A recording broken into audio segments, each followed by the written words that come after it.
Assalamualaikum warahmatullahi wabarakatuh. Perkenalkan, nama saya Alfa Zikra Pratiwi, stambuk 161 2019 0040. Pada video kali ini saya akan membahas mengenai praktikum ke-6 berjudul Saliva. Baik, langsung saja kita ke videonya. Tujuan dari praktikum ini yaitu untuk mengetahui karakteristik saliva dalam rongga mulut.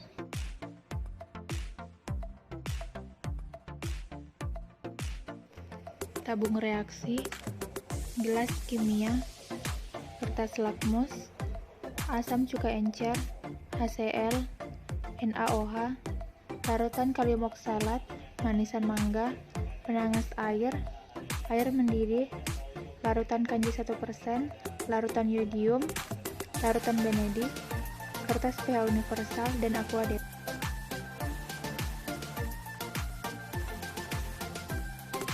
Yang pertama yaitu siapkan alat dan bahan yang akan digunakan. Kedua, pilihlah satu orang yang dijadikan sampel dalam praktikum ini.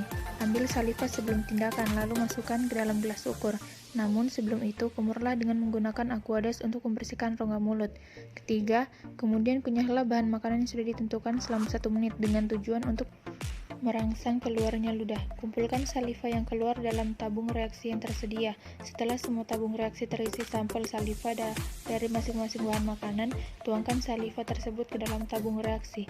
Beri label sebelum dan setelah tindakan. Ukur volume setiap sampel saliva. Perhatikan dan catat vikositasnya dan pH saliva dengan menggunakan kertas pH universal. Ambil 1 ml saliva dan masukkan ke dalam tabung reaksi yang bersih. Kemudian, tambahkan ke dalam tabung reaksi tersebut beberapa tetes larutan asam cuka. Amati presipitasi yang terjadi. Setelah itu, tuangkan saliva yang sudah diberi larutan asam cuka itu ke tabung reaksi yang lain.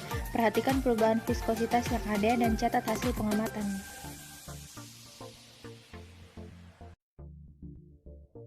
Ambillah 1 ml saliva dan masukkan ke dalam tabung reaksi yang bersih. Kemudian, tambahkan ke dalam tabung reaksi itu 1 atau 2 ml HCl. Panasi tabung reaksi itu selama 10 menit dalam suatu pemanas air mendidih. Untuk menentukan pH, tambahkan 1 atau 2 tetes NaOH. Untuk reaksi reduksi gula, maka tambahkan 5 ml larutan benedik ke dalam tabung reaksi dan panasi menggunakan bunsen untuk beberapa menit. Amati perubahan warna yang terjadi dalam tabung reaksi tersebut.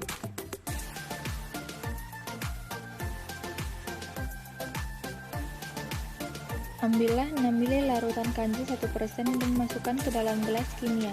Tambahkan ke dalam gelas kimia 2,5 ml saliva dan aduklah sampai tercampur rata kanji dengan saliva. Tunggulah kira-kira 3 menit.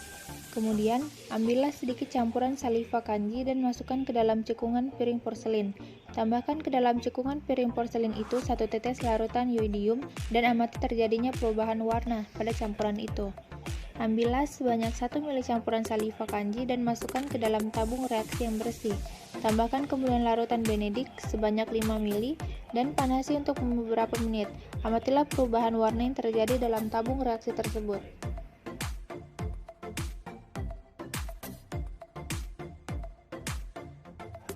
Ambil sebanyak 5 ml saliva dan masukkan ke dalam tabung reaksi. Tambahkan 5 tetes asam cuka dan 5 tetes larutan K-oksalat ke dalam tabung reaksi. Amati dan catat perubahan yang terjadi dalam tabung reaksi tersebut. Baik, itu saja penjelasan dari saya. Sekian, terima kasih. Wassalamualaikum warahmatullahi wabarakatuh.